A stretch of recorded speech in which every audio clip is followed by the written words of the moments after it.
The BMI says you're overweight. So now you're tussling with your relationship with food to get yourself into a normal range. You're lifting weights, you're eating well, at lahat na ginagawa mo, pero pakiramdam mo pa rin ay hindi ka healthy. Is this actually the best metric for health? Or is there something else?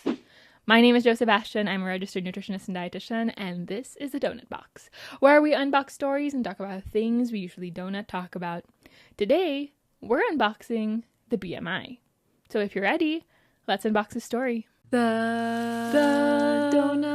Donut Box. The Donut Box. Welcome back to another episode. I can't believe we have gone on a streak this long. Because I have gone on streaks this long, but I haven't been super motivated as I was doing that. Minsan kasi nag-film na lang ako ng video at kahit hindi ako masyadong inspired or motivated, ginagawa ko siya out of habit, which is great. You need habit in your routine in life, especially when you don't feel motivated. But when it comes to making videos, I feel like being inspired and being excited is very important. Especially for this podcast where I want to feel excited to film, and I am. After I get through the slump and procrastination of putting on my makeup and setting up the cameras, I am excited. At nandito na naman tayo dahil meron tayong nakuhang tanong sa isang video natin na gusto nating isagot. So a previous episode of mine talked about intuitive eating and weight gain, and why it happens when you stop a restrictive diet, you tend to gain a lot of weight back and even plus more.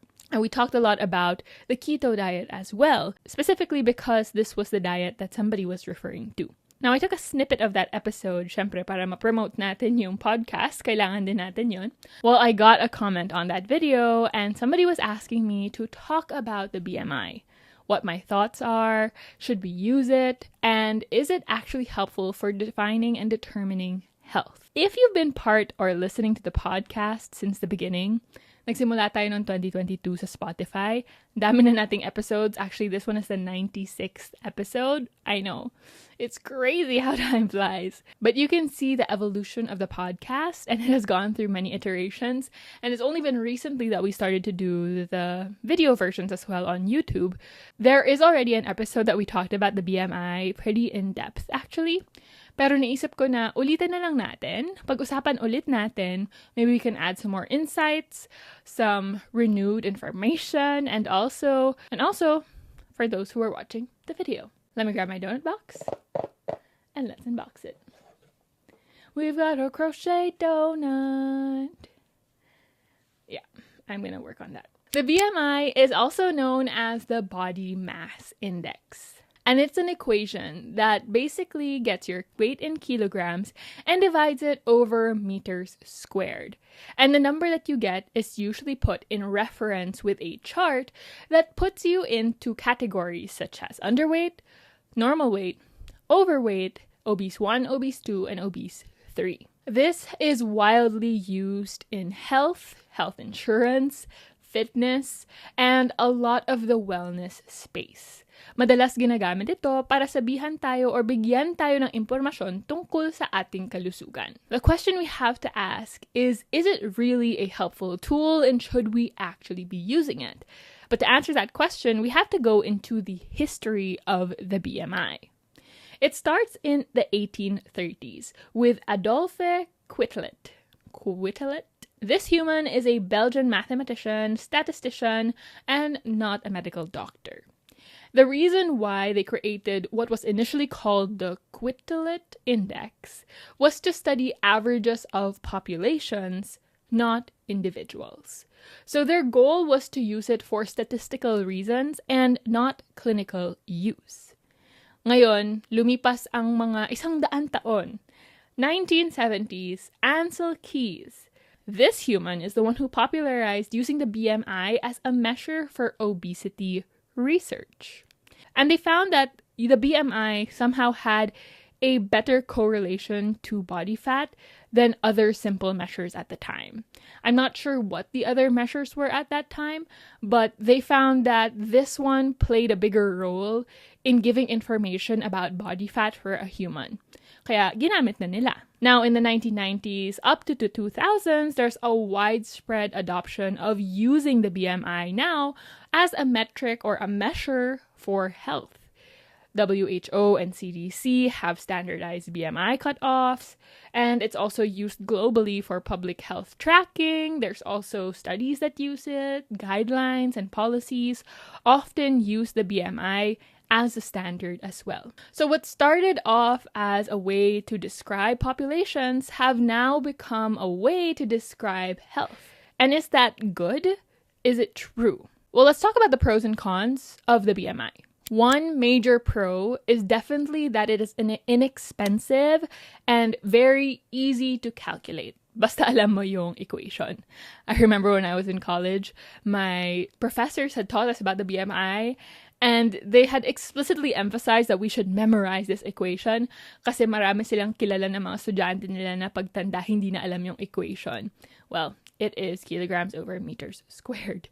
I think the tough part here is you have to get the meters. If you have the feet, you have to convert to centimeters and meters. But anyways, it is easy to use and inexpensive compared to other ways we could measure health, like blood tests maybe, or DEXA scans and other measurements and materials. You basically just need a weighing scale and a calculator, as well as some way to measure your height unless you already know it.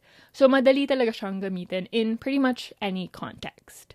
Another pro is that it works quite well in the population level. So pagka nagde-describe tayo ng population or gusto natin malaman kung ano yung distribution ng population sa isang lugar, nakakatulong talaga si BMI.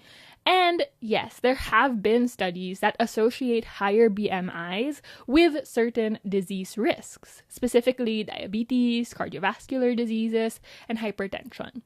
Madalas nga na kapag mas mataas yung BMI mo, overweight and above, we increase the risk of having these health concerns. Studies show higher BMI often predicts higher risk of mortality, but with exceptions.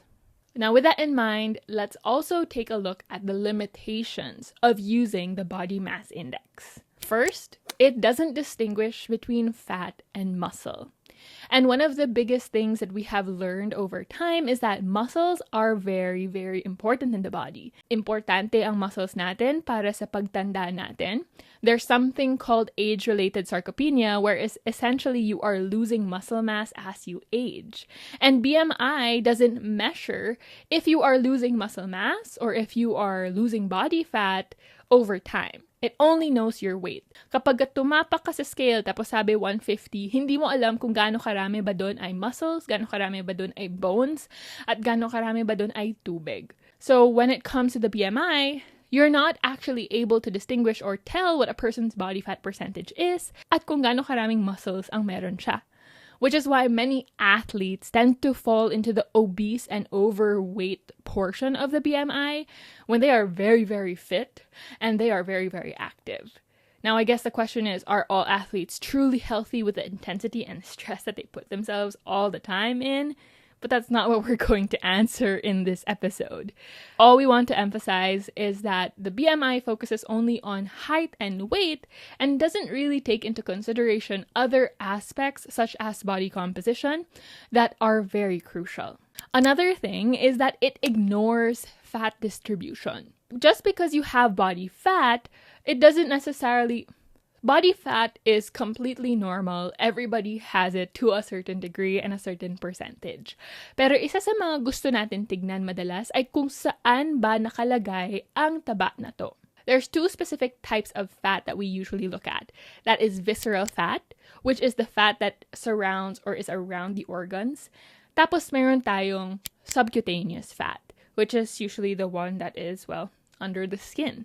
And the higher amount of visceral fat or fat around our organs usually increases the risk of diseases and complications towards our health. Pero pag nagme-measure tayo ng BMI, hindi natin nalalaman kung nasaan ba yung distribution ng taba na yon. You only know how much a person weighs, but you don't know their visceral fat amount or subcutaneous fat amount, which might cause us to overlook health concerns or make us extra worried about things that maybe aren't actually a big issue.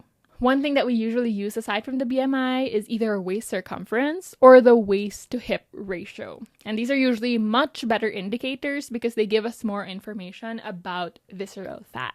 The cutoff points in the BMI are so arbitrary because you have two main references. You have the WHO thresholds na nakabase sa Western na population, and then you have the Asian population that usually has a lower BMI cutoff. For reference, usually in the WHO, 25 is the cutoff that is from normal weight to overweight, while using the Asian scale, it's 23. So that's very odd to have such a weird cutoff and a change in cutoff, because then Asians are more likely to be overweight because of that number. So they're not universally applicable, and I guess you'd have to ask your doctor or the clinic what reference they're using, because it can be confusing. And of course, one of the biggest limitations and one of the biggest reasons why I personally am not the biggest fan of the BMI is because it tends to reinforce weight stigma and it oversimplifies health. Ang iba sa mga nasabi natin ay hindi nabibigyan ng pansin si body composition at saka kung nasaan ba ang taba sa ating katawan. It also doesn't give us information about a person's habits, what a person is going through, and it limits us to pretty much judging somebody based on a number on the scale and their height and a computation of that.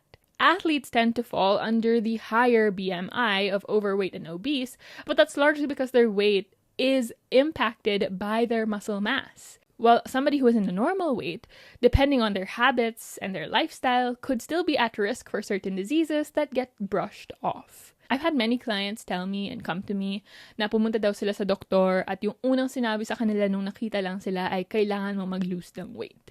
And while yes, it is possible that that advice is something that is medically accurate to their case, without proper understanding of where they're at and what they're going through, masyadong nasisimplify at hindi natutulungan yung pasyente na yun.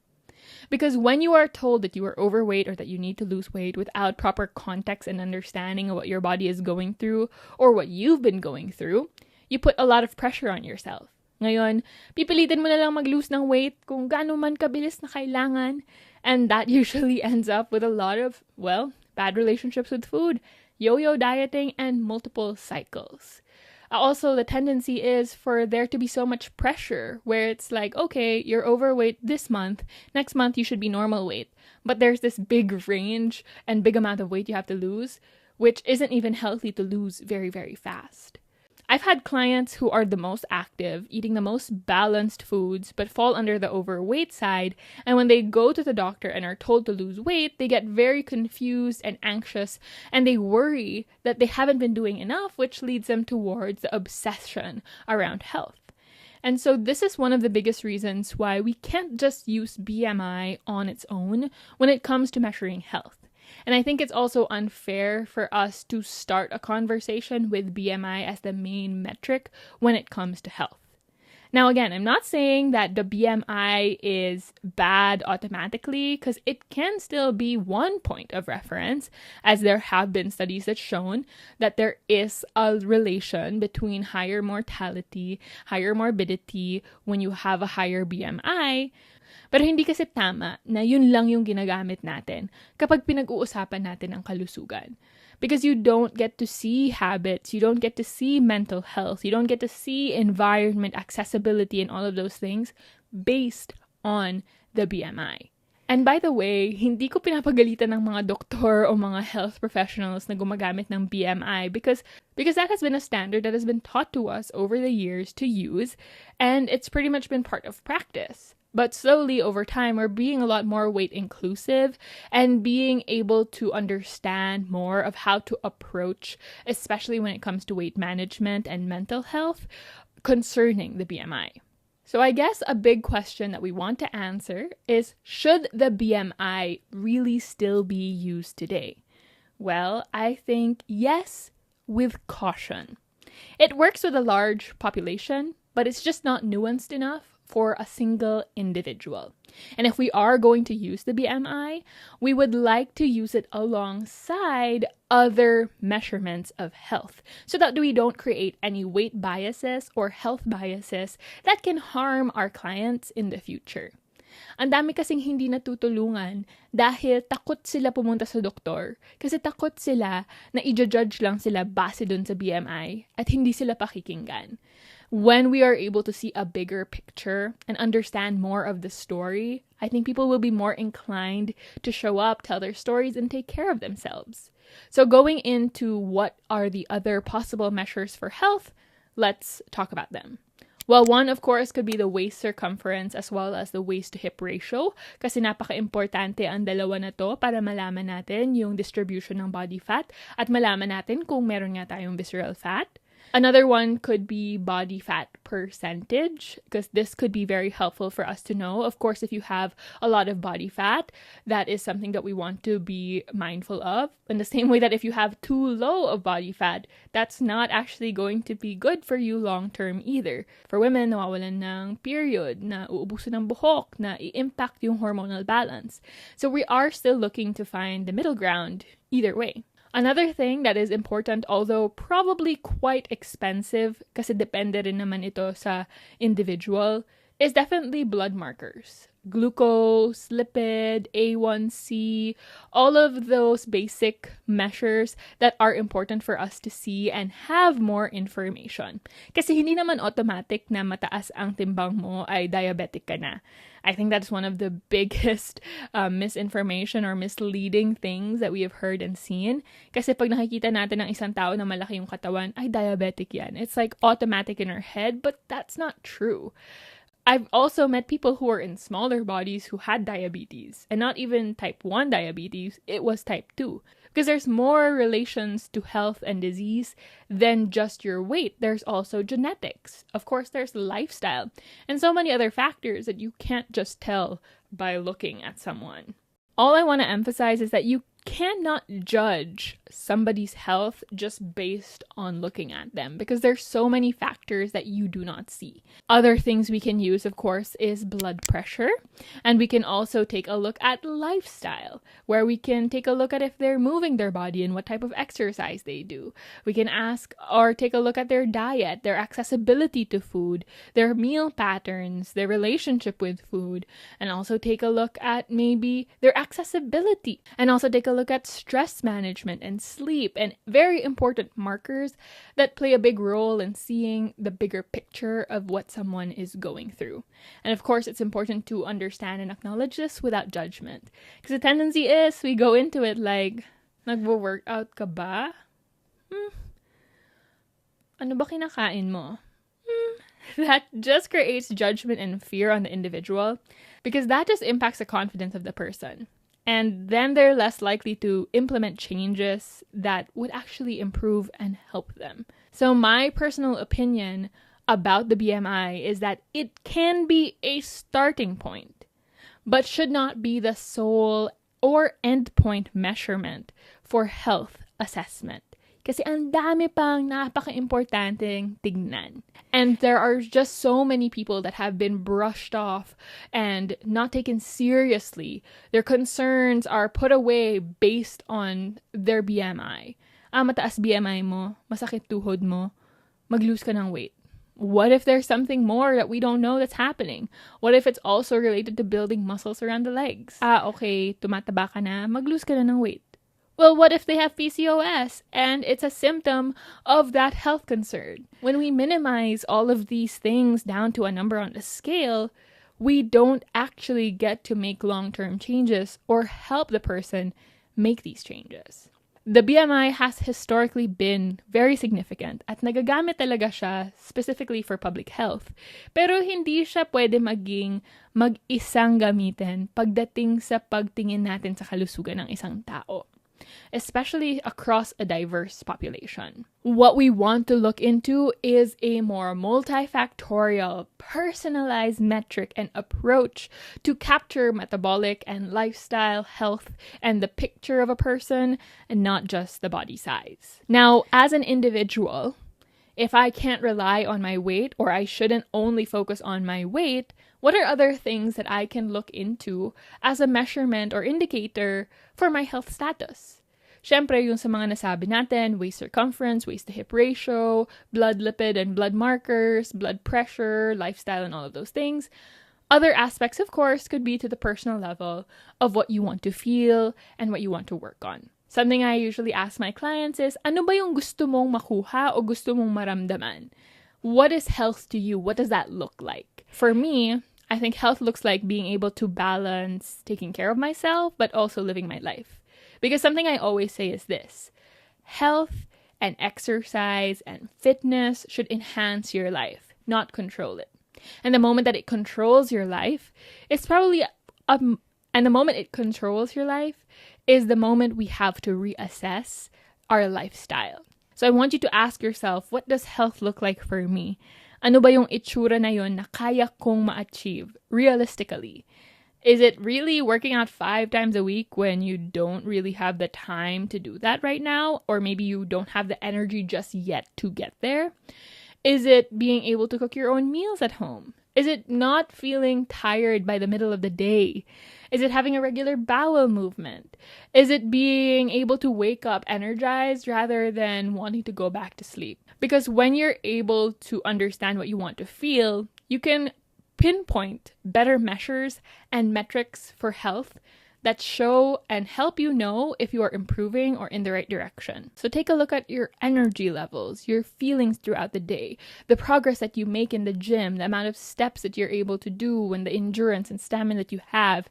And those can be great measures of progress, as well as indicators to us of how we are doing and what we can improve upon. Now, I want to emphasize that I'm not saying you can't want to lose weight or you can't look at your weight. I just want us to remember na hindi lang yun ang basihan ng kalusugan mo, and it's also not the measure of your worth. We place way too much emphasis on that number on the scale and don't realize that that might be what's holding us back. And I say this mainly from, well, experience. I've had many times of putting a goal weight on my notebook. Blah, blah, blah, blah, blah. That's my goal weight. I'm not going to mention it na para walang comparison. But my goal weight, I listed it down, and every time that I hit my goal weight, somehow it still didn't feel enough. Because at the end of the day, it's not so much about the weight or even about how you look. It's about how you've been taking care of yourself. It's about how you see yourself. You can have your goal body tomorrow, but still not feel confident or still feel healthy if the way you see yourself and talk to yourself is not being addressed. So when it comes to the BMI as a metric of health, there are so many other things we can use. And when it comes to weight as a metric of your worth, there are so many more things you offer. And that is our conversation about the BMI. Let me know what your experiences have been with the BMI, and let me know what your insights might be. As we mentioned, we're not completely saying it's worthless and useless, but it's important to see the bigger picture rather than just that number computed. And if you like this episode, don't forget to like it, subscribe, and share it with somebody who might need to hear it. Now, before we go, outfit check! This top I have here, honestly, I was questioning whether I should get it or not, but my sister convinced me. My sister is kind of my personal shopper in a way that she boodles everything that I buy. But this top is from Revivo, and I actually got it on sale. And then I have my usual ring stack. We have our donut earrings. This is a sprinkle glazed donut from the Craftolio. And, oh, I'm not wearing a bandana or a hat. Okay, that's new for me. I'm also not wearing a necklace. I feel like I am naked without all of those components. But anyways, that's the outfit. I hope you liked it, and I hope you liked this episode. If you did, again, don't forget to subscribe and follow wherever you're listening to the pod. At wag kalimutan, sundan nyo rin ako sa @itsjosebstian on Instagram, TikTok, YouTube, Facebook, and all the other platforms if you want more nutrition information and just more content in general. Also, follow @thedonutboxpod on Instagram if you want to be updated with more episodes or be part of the next episodes. Until the next one, you always deserve to eat. Thanks for listening to the pod. This is the Donut Box.